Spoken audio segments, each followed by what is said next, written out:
जी, अस्सलाम वालेकुम। मैं उम्मीद करता हूँ कि आप सब बिल्कुल खैरियत से होंगे। हम आपका कैफ 2 डिस्कस कर रहे हैं टैक्स प्रैक्टिसेस स्प्रिंग 23 अटेम्प्ट के लिए एंड आप इन्हीं लेक्चर्स को ऑटम 23 अटेम्प्ट के लिए भी यूज़ कर सकते हैं। बिल्कुल माइनर सी कुछ चेंज आएगी तो आएगी, वो मैं आपको सेपरेटली वीडियो में डिस्कस कर लूँगा। हम आज डिस्कस करने जा रहे हैं, आपका न्यू चैप्टर स्टार्ट करने जा रहे हैं। चैप्टर नंबर 6 है आपकी बुक का, इनकम फ्रॉम प्रॉपर्टी।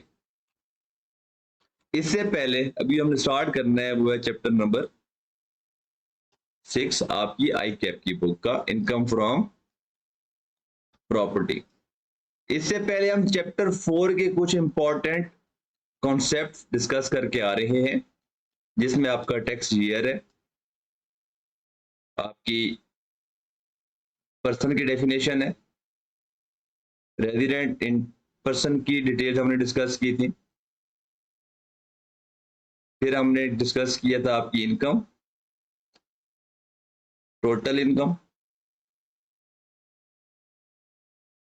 उसके अलावा आपकी एग्जैम्प्ट इनकम क्या होती है। फिर हमने डिस्कस किया था टैक्सेबल इनकम क्या होती है।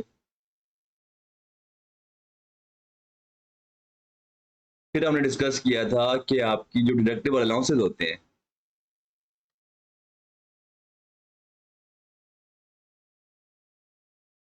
वो क्या होते हैं। फिर हमने डिस्कस किया था आपका इसमें कि टैक्स रेट्स को आपने किस तरह यूज करना है tax liability tax payable calculate करने के लिए। ये हमारे जो कॉन्सेप्ट थे बहुत इंपॉर्टेंट थे। इनको अंडरस्टैंड करने के बाद ही जो हमारे 5 हेड्स ऑफ इनकम है, जिसमें हमारे पास सैलरी है, हमारे पास इनकम फ्रॉम प्रॉपर्टी है, इनकम फ्रॉम बिजनेस है, इनकम फ्रॉम कैपिटल गेन है and income from other sources है। उन सब की जो कंप्यूटेशन है, उसमें हमने सीखना है कि हमने सैलरी की इनकम किस तरह कैलकुलेट करनी है। ठीक है, हमने सीखना है कि प्रॉपर्टी की इनकम हमने किस तरह से कैलकुलेट करनी है। उनको सीखने से पहले हमारे पास बेसिक कॉन्सेप्ट्स थे, जो कुछ डेफिनेशंस थी जो जरूरी थी। चैप्टर 4 से हम मैंने सिर्फ वो डिस्कस किए हैं। बाकी चैप्टर 4 जो रिमेनिंग है हमारा वो रहता है। ठीक है, वो जब रेलेवेंट जो भी आपका चैप्टर चल रहा होगा, उस चैप्टर के रिलेटेड जो भी चीज उसमें इंक्लूडेड होगी, तब हम उसको चैप्टर 4 में जाके डिस्कस कर लेंगे। आज जी हम स्टार्ट करने जा रहे हैं आपकी income from property. Income from property क्या है, हमें किस तरह से इस हेड की इनकम कैलकुलेट करनी है। देखिए हमारा जो ऑब्जेक्टिव क्या है, हमारा ऑब्जेक्टिव क्या है, सबसे पहले इस चैप्टर के अंदर हमें वो पता होना चाहिए।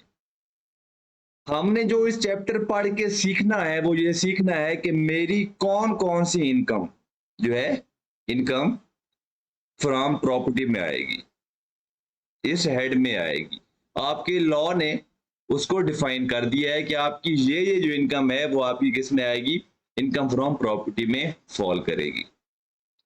लॉ कहता है कि अगर कोई पर्सन, वो या इंडिविजुअल है या एओपी है या कंपनी है, ठीक है, अगर कोई पर्सन अपनी इमूवेबल प्रॉपर्टी, अपनी मीन्स जो उसकी ऑनरशिप में हो, जो उसके नाम पर हो, अगर कोई पर्सन अपनी इमूवेबल प्रॉपर्टी रेंट पर देता है, अगर कोई पर्सन अपनी इमूवेबल प्रॉपर्टी रेंट पर देता है, तो वो जो रेंट की अमाउंट वो रिसीव करेगा, वो आपकी आएगी इनकम फ्रॉम प्रॉपर्टी के अंदर। ठीक है, किस चीज का रेंट, इमूवेबल प्रॉपर्टी का।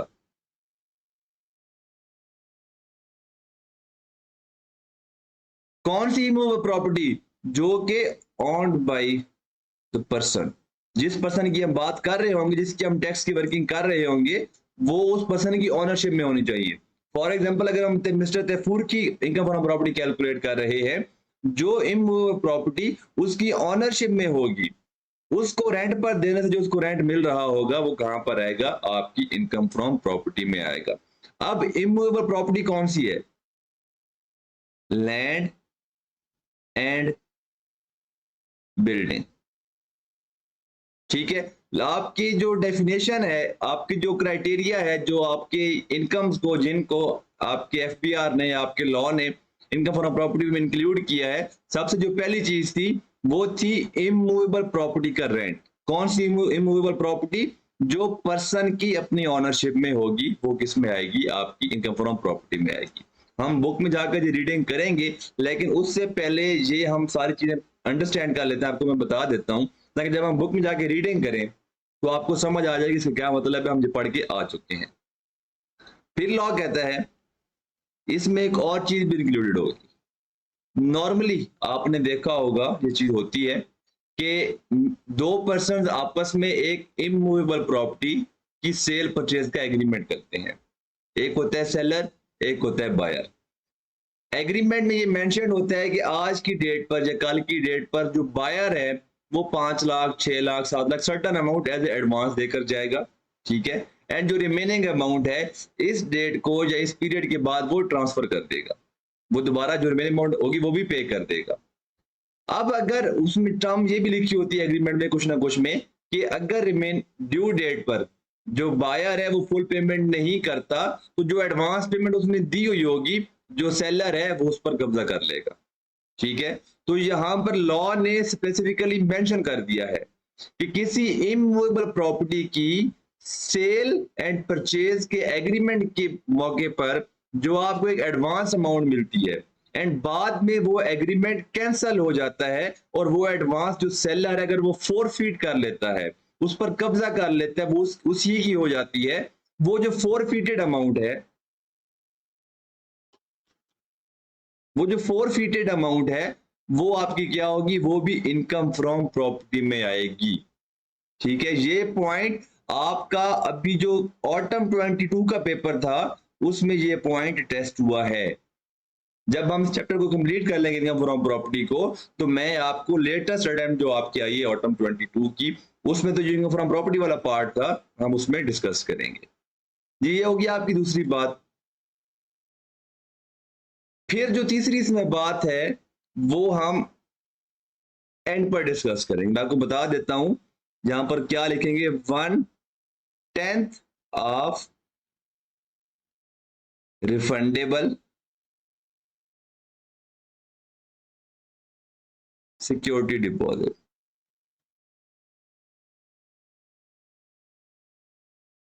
अगर आप कभी भी किसी किराए के रेंट के घर में रहे हैं तो आपके नॉलेज में ये बात होगी, जब भी हम कोई घर रेंट पर लेते हैं या रेंट पर देते हैं तो जो ऑनर होता है वो हमसे पहले मंथ का या पहले 2-3 मंथ का जो भी एग्रीमेंट चीज आपस में हमारी डिसाइड होती है वो रेंट तो लेता ही लेता है एडवांस में।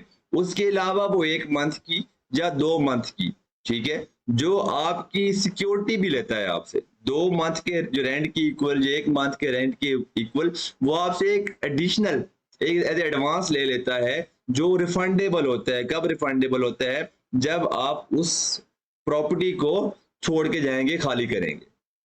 तो लॉ कहता है ये आपका रेंट है तो नहीं, क्योंकि आपके पास एज ए सिक्योरिटी की अमाउंट पड़ी है, ठीक है, आपकी लाइबिलिटी है, एक बंदे ने आपको दी है।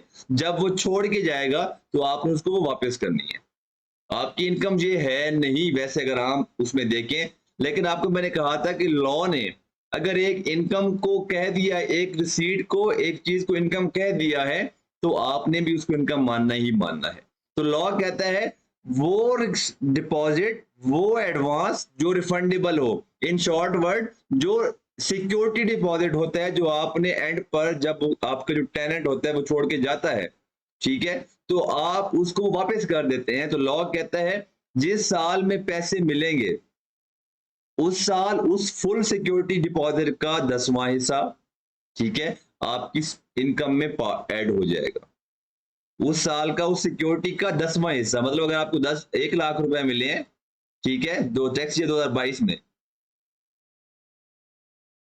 तो उसका जो 10वां हिस्सा है वो आपका टैक्स ईयर 2022 में कितनी अमाउंट बनती है? 10,000 रुपए आपकी इनकम फ्रॉम प्रॉपर्टी में ऐड हो जाएगा। इसको हम थोड़ा डिटेल में आगे जाके डिस्कस करेंगे नेक्स्ट वीडियो के अंदर। अभी हम जस्ट आपको मैं एग्जांपल दे रहा हूं, बता रहा हूं कि ये चीज ये आपके रेंट में इंक्लूडेड है। अब एक और चीज इंपॉर्टेंट पॉइंट है, लॉ कहता है कि जब भी आप इनकम फ्रॉम प्रॉपर्टी की वर्किंग कर रहे होंगे तो जो आपने एक काम करना है, पहला काम कि income from property accrual basis पर टैक्स होती है। अक्रूवल बेसिस का क्या मतलब है? अब कैश बेसिस और अक्रूवल बेसिस सेम कॉन्सेप्ट है जो आप अकाउंटिंग में पढ़ के आते हैं। कैश बेसिस का मतलब ये होगा कि अगर मुझे इनकम रिसीव हुई है तो तब ही टैक्स होगी।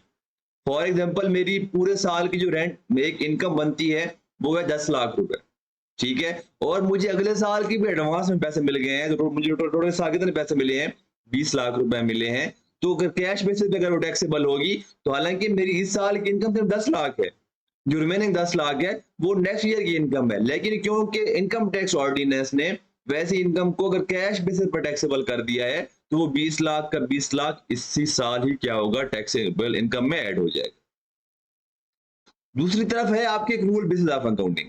तो लॉ कहता है जितनी आपकी इनकम बनती है, जितनी आपकी एक्चुअल इनकम बनती है वो आपकी क्या होगी, इनकम में ऐड होगी टैक्स पर्पज के लिए। आपने पैसे उससे कम लिए हैं, पैसे उससे ज्यादा लिए हैं, हमारा उससे कोई सरोकार नहीं। जितना आपका रेंट बनता है, फॉर एग्जांपल अगर मैंने रेंट पर बिल्डिंग दी है 1 सितंबर को 2021 पे, और टैक्स ईयर कब एंड होना है, 30 जून 2022 पे। अब यहां पर मंथ कितने बनते हैं, यहां पर मंथ बनते हैं 10 मंथ बनते हैं, 10 मंथ बनते हैं जिनका मैंने क्या करना है, टैक्स देना है, ठीक है। अब अगर फॉर एग्जांपल मुझे पैसे जो मिले हैं वो सिर्फ मिले हैं सितंबर से लेकर दिसंबर की पीरियड के, और जो मेरा टेनेंट था वो कहता है कि तैफूर साहब मैं जो रिमेनिंग 6 मंथ का जो रेंट है वो आपको मैं साल बाद दूंगा, आज का थोड़ा कैश फ्लो इशू चल रहा है, पैसे मेरे पास नहीं है, तो मैं उसे अलाउ कर देता हूं, ठीक है। मुझे जो एक्चुअल में पैसे मिले हैं वो मिले हैं 3 मंथ के, लेकिन जितने मंथ मेरा हाउस रेंट पर लगा रहा है वो 9th मंथ पे लगा रहा है। तो लॉ कहता है कि इनकम फ्रॉम प्रॉपर्टी के केस में आपने एक्चुअल रिसीट्स को कंसीडर नहीं करना। जो आपने चीज कंसीडर करनी है वो ये करनी है कि अक्रूवल बेसिस को फॉलो करते हुए आपकी इनकम कितनी बनती है। मेरी इनकम बनती है सितंबर 21, अक्टूबर 21, नवंबर 21, दिसंबर 21, ठीक है, 4 मंथ ये हो गए, एंड 6 अगले टोटल बन गए 10 मंथ, ठीक है। तो मैं जो इनकम ऐड करूंगा, मैं करूंगा क्या, ऐड करूंगा rent per month multiply by number of month. मेरे पास क्या आ जाएगी, इनकम फ्रॉम प्रॉपर्टी में वो बिल्डिंग का, उस स्पेसिफिक बिल्डिंग का क्या आ जाएगा, रेंट आ जाएगा। अब नेक्स्ट है कि मेरे पास मैं फॉर एग्जांपल रेंट था 10,000 रुपए पर मंथ था, 10 मंथ है, टोटल कितना बन गया, 1 लाख रुपए। लेकिन यहां पर आपको लॉ एक और चीज भी कहता है कि आपने अक्रूवल बेसिस वाला कॉन्सेप्ट समझ लिया, आपने वो फॉलो करना है, लेकिन आपने एक और चीज भी करनी है, आपने actual rent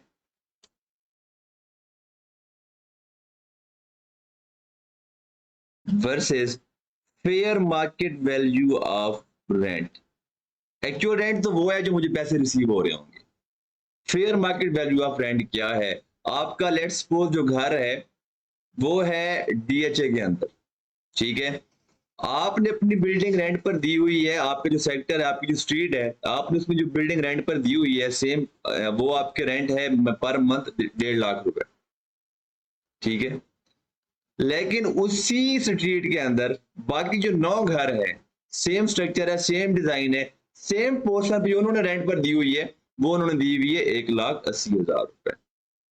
fair market value mean कि जो मार्केट में सेम चीज की जो प्राइस चल रही है वो क्या होती है, उसकी फेयर मार्केट वैल्यू होती है। तो लॉ कहता है कि आपने एक्चुअल रेंट जो आप रिसीव कर रहे हैं एंड जो उस रेंट उसी सेम बिल्डिंग की जो रेंट की फेयर मार्केट वैल्यू है, आपने दोनों को कंपेयर करना है। आपने कंपेयर कर लिया, जो हायर होगा, higher of actual versus fair market value, वो आपने क्या करना है, अपनी इनकम फ्रॉम प्रॉपर्टी में ऐड करना है, ठीक है। फॉर एग्जांपल यहां पर ले लेते हैं, मिस्टर ए है, उसने अपनी रेंट पर बिल्डिंग दी हुई है 2, बिल्डिंग 1 जो उसकी है उसका जो रेंट है पर मंथ वो है 1,20,000 रुपए, ये एक्चुअल है। जो बिल्डिंग 2 है उसका पर मंथ रेंट है 1,50,000 रुपए पर मंथ।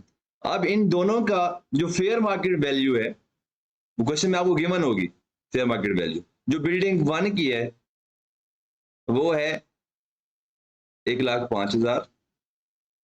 ठीक है, जो बिल्डिंग 2 है वो है 1,80,000 पर मंथ। अब रिक्वायरमेंट क्या है? ठीक है, रिक्वायरमेंट है वो कहता है कि आप इनकम फ्रॉम प्रॉपर्टी कैलकुलेट करें।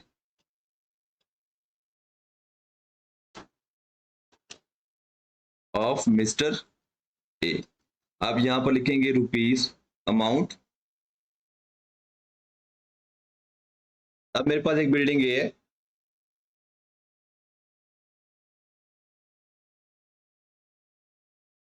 मैं कहता हूं कि मेरा फुल ईयर ये क्या था, मेरी बिल्डिंग रेंट पर लगी रही है। जो बिल्डिंग 1 है मेरे पास जहां पर, उसका जो मेरा एक्चुअल रेंट है वो है 1,20,000 रुपए। अगर आप यहां पर देखें एक्चुअल रेंट कितना है मेरा, यहां पर 1,20,000 रुपए है, और जो उसकी फेयर मार्केट वैल्यू है वो 1,05,000 रुपए है। लॉग तो यहां पर हमने क्या कहा था कि अगर फेयर मार्केट वैल्यू ज्यादा है और एक्चुअल रेंट कम है तो तब हम क्या लेंगे, फेयर मार्केट वैल्यू लेंगे। लेकिन अगर फेयर मार्केट वैल्यू कम है और एक्चुअल रेंट जो आप ले रहे हैं वो ज्यादा है, तो उस केस में आप क्या लेंगे, एक्चुअल रेंट लेंगे। तभी मैंने कहा था हायर। अगर आप कंपेयर करेंगे जब एक्चुअल रेंट को और फेयर मार्केट वैल्यू को, जो उन दोनों में से हायर होगा आपका वो क्या होगा, रेंट कंसिडर करेंगे इनकम पर्पज के लिए, टैक्स पर्पज के लिए। यहां पर क्या है, 1,20,000 मल्टीप्लाई बाई 12, तो मेरे पास ये पूरे साल का रेंट आ जाएगा बिल्डिंग 1 का। अब मैं बात करता हूं बिल्डिंग 2 की। ठीक है, वो क्या है, वो था जो एक्चुअल रेंट था 1,50,000 था, जो फेयर मार्केट वैल्यू है सेम बिल्डिंग के रेंट की वो है 1,80,000 रुपए। यहां पर हायर अमाउंट कौन सी है, 1,80,000 रुपए है। 1,80,000 मल्टीप्लाई बाई 12, ये आपका बनता है 14,40,000। ठीक है, और ये आपका बनता है, चलिए 20,40,000। टोटल ये आपकी अमाउंट बन जाती है 1648। सम कर लेते हैं कैलकुलेटर पे।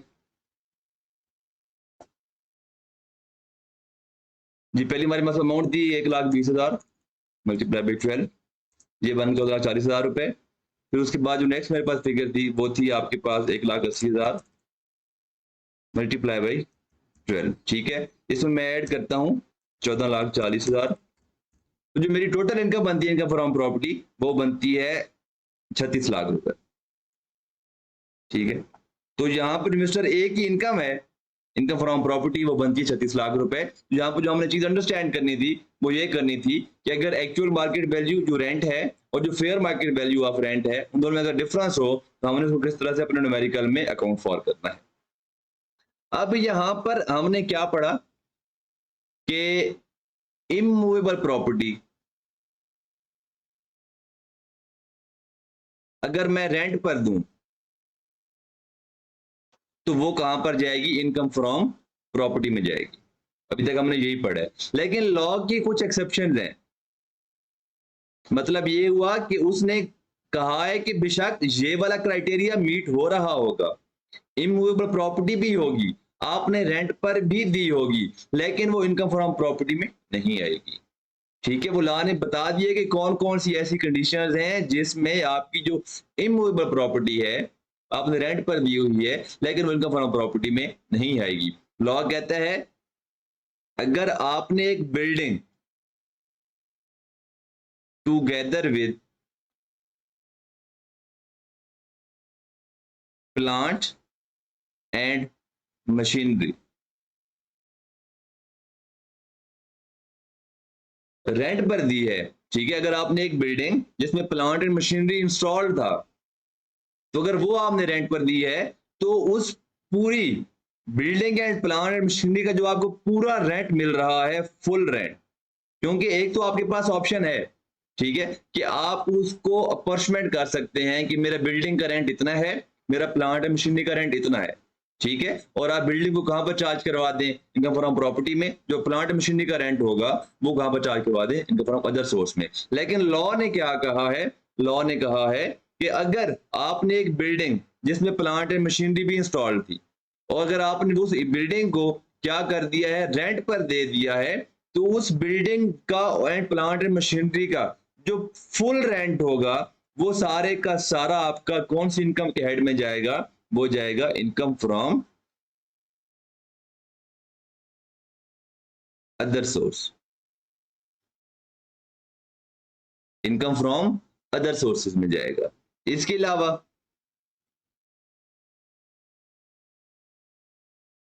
दूसरी चीज क्या है, अब यहाँ आपने पहली एक्सेप्शन, दूसरी एक्सेप्शन में आप थोड़ा डिफरेंस को अंडरस्टैंड करना है। लॉ कहता है अगर आपने एक लैंड या बिल्डिंग रेंट पर दिया है, ठीक है, प्लस आपने साथ में और सर्विसेज भी दी हैं, लाइक जिसमें आपका क्या होता है, आपका एक पर्सन है, आपने साथ में सिक्योरिटी की भी सर्विसेज दी हुई हैं, मीन आपका सिक्योरिटी गार्ड है जो उस बिल्डिंग में बैठा हुआ है, उसकी सिक्योरिटी की रिस्पॉन्सिबिलिटी मतलब आपके पास है, उसका मेस सिस्टम, मीन आप वहां पर फूड भी डिलीवर कर रहे हैं, तो जो आप सिक्योरिटी मेस वगैरह या आप वहां पर क्लीनिंग का काम भी आप सर्विस आप दे रहे हैं, जो इन यूटिलिटीज एंड एमिनिटीज का रेंट होगा, जो इस एरिया का रेंट होगा, वो आपका किस में चार्ज होगा,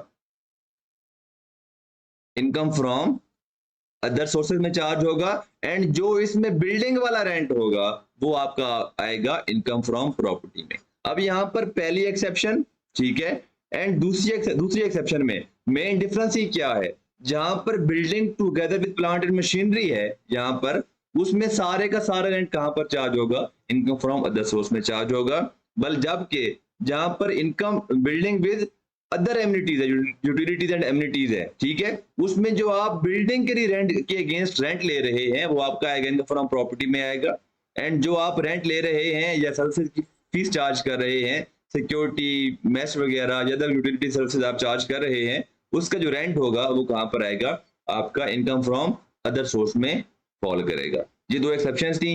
अब हम आपकी बुक में जो रीडिंग है वो करते हैं, बुक में से इसमें कोई चीज अगर आपने हमने स्किप किया तो हम वो डिस्कस कर लें, अब आपको चीजें क्लियर होंगी। यहां से स्टार्ट करते हैं जी, ये देखिए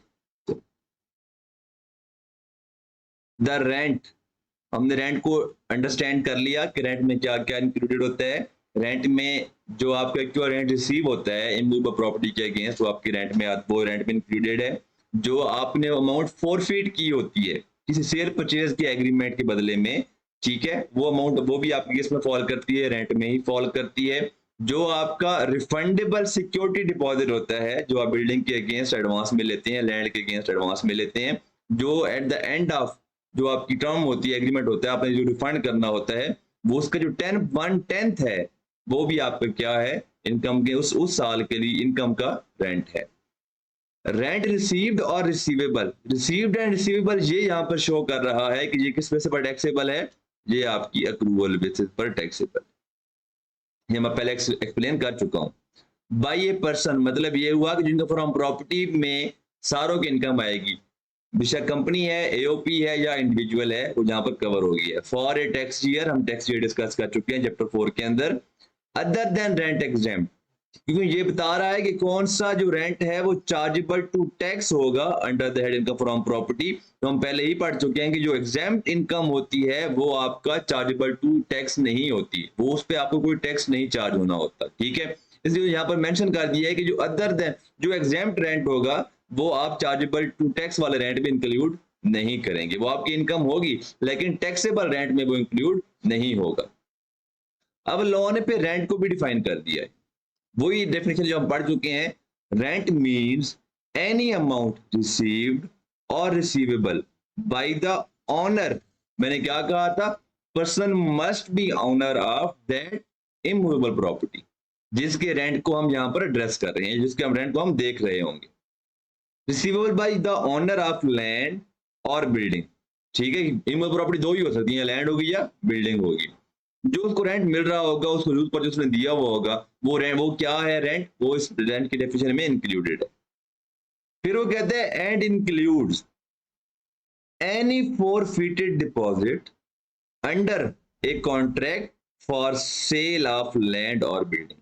अगर आपने किसी लैंड एंड बिल्डिंग की सेल का कॉन्ट्रैक्ट किया था एंड उस वो कॉन्ट्रैक्ट बाद में कैंसिल हो गया, और जो अमाउंट आपने एडवांस ली हुई थी वो आपने फोरफीट कर ली। जो वो फोरफीटेड डिपॉजिट है वो कहां पर आएगा, आपका इनकम फ्रॉम प्रॉपर्टी में फॉल करेगा। फिर यहां पर कहता है यहां से लेकर यहां तक कि आपने क्या लेना है, अगर एक्चुअल मार्केट वैल्यू, अगर एक्चुअल रेंट लेस देन है fair market value of rent, तो आपने कौन सा लेना है, फेयर मार्केट वैल्यू लेनी है। मैंने इसलिए आपको बताया था कि आपने higher of fair market value and actual rent लेना है। हम पढ़ लेते हैं, वेयर रेंट रिसीव्ड और receivable is less than fair market rent for the property, the person shall be treated as having received the fair market rent for the that property. Clear हो गया कि हमने लेना है higher of fair market value या actual rent. ये जो आगे पॉइंट लिखा हुआ है सेल्फ हायरिंग के केस में, ये हम जब इनकम फ्रॉम सैलरी डिस्कस कर लेंगे उसके बाद एक सेपरेट वीडियो में मैं इन दोनों पॉइंट्स को आपस में लिंक करके पढ़ाऊंगा, क्योंकि ये वाला पॉइंट है जो यहां से लेकर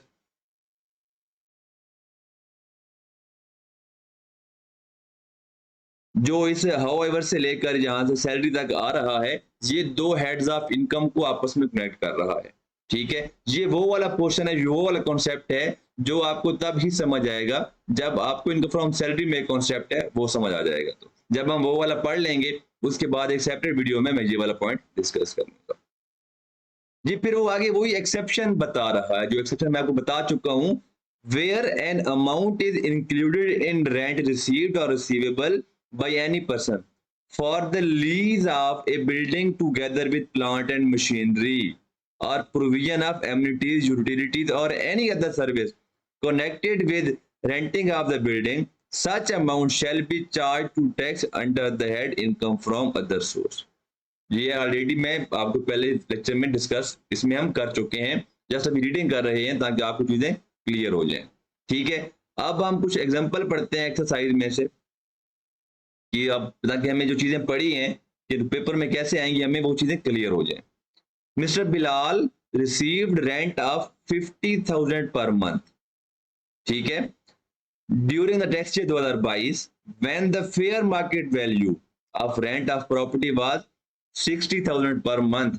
तो मैंने जब इनकम फ्रॉम प्रॉपर्टी कैलकुलेट करनी है तो मैं क्या करूंगा, 50,000 नहीं लूंगा, हालांकि एक्चुअल जो रेंट है 50,000 मुझे मिला है, लेकिन लॉ कहता है जहां पर फेयर मार्केट वैल्यू ज्यादा होगी आपने ये कंसिडर करना है कि आपने जो रेंट रिसीव किया है वो फेयर मार्केट वैल्यू रिसीव किया। मैं क्या करूंगा, 60,000 मल्टीप्लाई बाई 12 कितना बन जाएगा मेरे पास, ये 4,80,000 रुपए।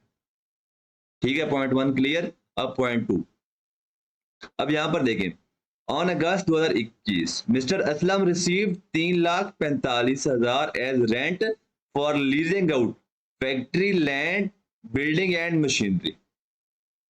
क्लियर, हम ये ऑलरेडी एक्सेप्शन में डिस्कस कर चुके हैं, क्योंकि ये हमने लीज किया है together with plant and machinery, यहां पर मेंशन भी है, ये भी अभी हमने इस पॉइंट में पढ़ा है। ये कहां पर चार्ज होगा, under the head income from other source में चार्ज होगा।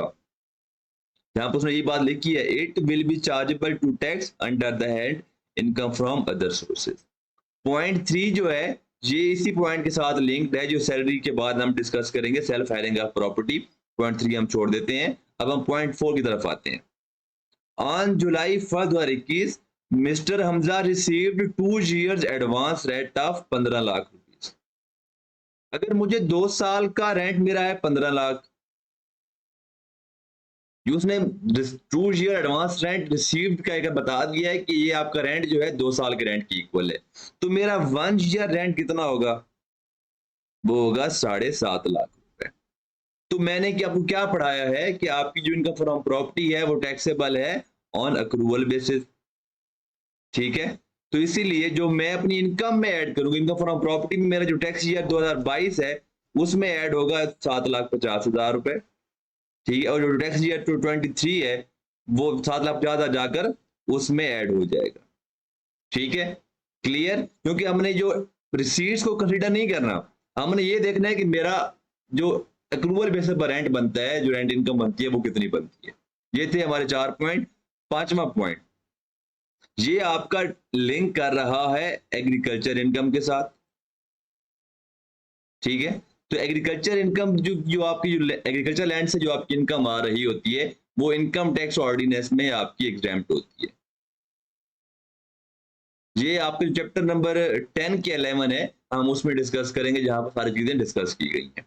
ठीक है, अब हमने पढ़ लिया है कि आपकी जो इनकम फ्रॉम प्रॉपर्टी में क्या क्या चीजें इंक्लूडेड होती हैं। अब वो बता रहा है कि अगर आपकी जो प्रॉपर्टी है, लैंड भी हो सकता है, ठीक है, बिल्डिंग भी हो सकती है, एंड वो ज्वाइंटली ओन्ड है,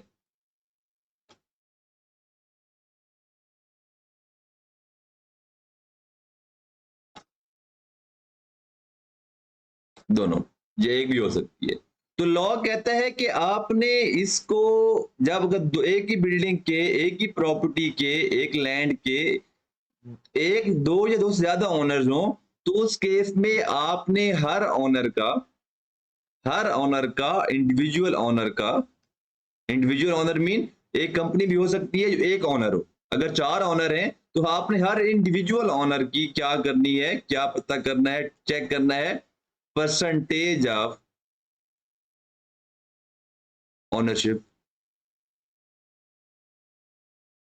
ठीक है, अगर हर इंडिविजुअल की परसेंटेज ऑफ ओनरशिप जो है वो डिटर्मिनेबल है, आप डिटरमिन कर सकते हैं कि मिस्टर ए है, उसका जो शेयर इसमें है वो 10% है, जो बी है 40% है, जो सी है वो 60% है, एंड जो डी है मतलब टोटल 100% ही होगा। तो जितना बनता है हर किसी का वो आप सर्टनली क्या कर सकते हैं, डिटरमिन कर सकते हैं। तो उस केस में वो क्या होगा, हर पर्सन, अगर लेट्स सपोज मिस्टर ए है, उसकी ऑनरशिप पे 20%, ठीक है, मिस्टर बी है उसकी ऑनरशिप पे 30%, एंड मिस्टर सी है उसकी ऑनरशिप पे 50%, और जो टोटल रेंट है वो है आपका 1,00,000 रुपए पूरे साल का। तो लॉ कहता है अगर जो परसेंटेज ऑफ ऑनरशिप है किसी ज्वाइंटली ओन्ड प्रॉपर्टी के केस में, तो और उसका जो परसेंटेज ऑफ ऑनरशिप अगर वो डिटर्मिनेबल है, तो जो रेंट है वो हर पर्सन के अपनी इनकम में ऐड होगा।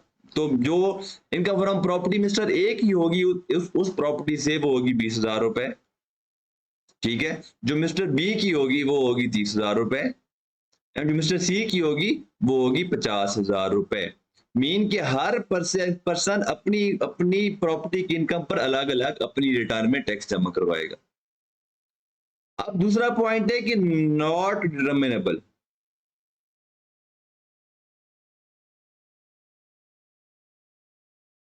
तो उस केस में लॉ कहता है कि आपने ये कंसीडर करना है कि ये जो प्रॉपर्टी है ये है एओपी, ठीक है, आपने 1,00,000 रुपए पर रेलेवेंट एओपी का आपने रेट मल्टीप्लाई कर देना है, ठीक है, जो रेट स्लैब में गिवन होगा, जिस स्लैब रेट में वो फॉल कर रहा होगा, आपने वो उसके ऊपर वो क्या करना है, टैक्स कैलकुलेट कर लेना है, टैक्स आप जमा करवा देंगे गवर्नमेंट को। जो रिमेनिंग रेंट बचेगा वो ऑनर्स में डिस्ट्रीब्यूट हो जाएगा। जब यहां पर मुझे बात लिखी हुई पढ़ लेते हैं, multiple ownership with shares individually ascertainable determinable where any property chargeable under the section 15, मतलब जो इनका फ्रॉम प्रॉपर्टी में फॉल करती है प्रॉपर्टी, जो मतलब इमूवेबल प्रॉपर्टी जो उन पर्संस की ओनरशिप में हो, is owned by 2 or more persons and their respective share in that property are definite and ascertainable, net rental income will be proportionally allocated to each owner। हमने भी यहां पर जो एग्जांपल में नीचे लिखा है will be proportionally allocated to each owner, तो यहां पर वो allocate हो जाएगा। Each owner will pay tax on such income as per their applicable rates। Clear? अब next है multiple ownership with shares not individually ascertainable। अगर जो ऑनरशिप है वो इंडिविजुअली डिटर्मिनेबल नहीं है कि मतलब ए की 15% है, बी की 20% है, कितने परसेंट है, उस केस में आपने क्या करना, चलिए देखते हैं। यहां तक सेम बात है, are not definite and certainable, the property will be considered as being jointly owned by an association of persons, AOP, and taxable income and tax payable thereon will be computed as per the principles of taxation for AOP। AOP की क्या principal and taxation के हम chapter number 12 या 13 है उसमें discuss करेंगे, ठीक है। फिर कहते हैं same concept will be applicable in all other head except income from business. Income from business में क्या होगा, हम वहां पर भी उसमें डिस्कस कर लेंगे कि वहां पर इस चीज का वहां पर क्या मतलब है। ठीक है, ये था हमारा इनकम फ्रॉम प्रॉपर्टी का इंट्रोडक्शन। इनकम फ्रॉम प्रॉपर्टी में हमने जो रेंट की वैल्यू है वो किस तरह कैलकुलेट करनी है, किस तरह कैलकुलेट करनी है। अब हमने जो रेंट है, जो रेवेन्यू है, हम अगर बात सादा अल्फाज में बात करें, क्योंकि आप अकाउंटिंग पढ़ के आ रहे हैं, आप अकाउंटिंग पढ़ भी रहे हैं, तो इन शॉर्ट जो रेवेन्यू है, जो सेल की वैल्यू है, ये मिसाल दे रहा हूं, अब मैंने वो कैलकुलेट कर ली है, हमने वो कैलकुलेट करना सीख ली है। आपको पता है कि इनकम पर पहुंचने के लिए हम रेवेन्यू में से एक्सपेंसेस लेस करते हैं, ऐसी बात है। तो अब हमने रेवेन्यू वाला जो पोर्शन है, मीन जो रेंट चार्जेबल टू टैक्स है इनकम फ्रॉम प्रॉपर्टी में, हमने वो डिस्कस कर ली है कि रेंट में क्या आता है।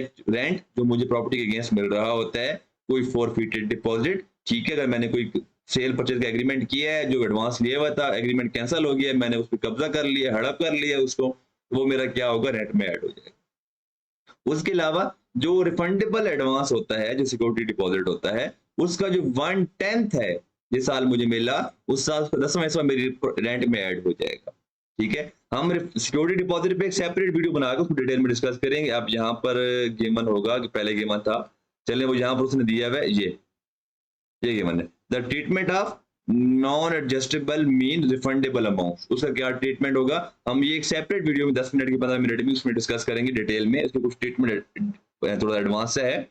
अभी जो बेसिक ट्रीटमेंट था आपको मैंने बता दिया है कि अब वो हम रेंट में जो अमाउंट इंक्लूड करते हैं, किस तरह आज इंक्लूड होगी, किस तरह फ्यूचर में उसका हम ट्रीटमेंट करेंगे, वो हम तब देखेंगे। अब जो है एक्सपेंडिचर, अब रेंट में से मैं कौन कौन से एक्सपेंसेस जो मेरी इनकम फ्रॉम प्रॉपर्टी अर्न करने के लिए मुझे जो खर्चे लगे हैं वो सारे मैं लेस कर सकता हूं। मिसाल के तौर पर मेरे पास 15 प्रॉपर्टी है मेरी ऑनरशिप में, मैंने सारी रेंट पर दी हुई हैं। अब उनका हिसाब किताब मेंटेन रखने के लिए, जाके कलेक्शन करने के लिए मैंने एक एम्प्लॉय हायर किया हुआ है, उसको मैं महीने की सैलरी देता हूँ 20,000, 25,000, 30,000 रुपए। ठीक है, तो क्योंकि मैं जो एक्सपेंडिचर वो इनकर कर रहा हूं, जो मैं जो एक्सपेंस कर रहा हूं, तो वो किसके लिए हो रहा है, इनकम फ्रॉम प्रॉपर्टी अर्न करने के लिए हो रहा है, तो मुझे अलाउ होगा। इसी तरह आपकी यहाँ पर आपको लॉ ने एक्सपेंसेस बता दिए हैं, ठीक है, बहुत सारे यहाँ पर उन्होंने एडजस्टमेंट दे दिए हैं। लॉ कहते हैं कि ये सारे एक्सपेंसेस, अगर आपने इनमें से कोई भी एक्सपेंस अगर आपने किया है इनकम फ्रॉम प्रॉपर्टी से रिलेटेड, तो वो आपको अलाउड होगा। कुछ इसमें से कंडीशनल है, कौन क्या कंडीशन है वो डिस्कस करेंगे अपनी जो जो कंडीशन भी होगी, लेकिन नेक्स्ट लेक्चर के अंदर। अगर आप जो हमने अभी डिस्कस किया आज के लेक्चर के अंदर, उससे रिलेटेड आपको कोई क्वेश्चन है, आप वो बिल्कुल आराम से मुझसे कमेंट्स में पूछ सकते हैं। इस वीडियो के डिस्क्रिप्शन में मेरा फेसबुक पेज गेमन है, आप उसमें उस पर भी आकर मुझसे पूछ सकते हैं। इंस्टाग्राम का लिंक भी गेमन है, आप वहां पर आकर भी मुझसे पूछ सकते हैं। अब हम नेक्स्ट लेक्चर में आपकी जो डिडक्शंस हैं वो डिस्कस करेंगे। Thank you.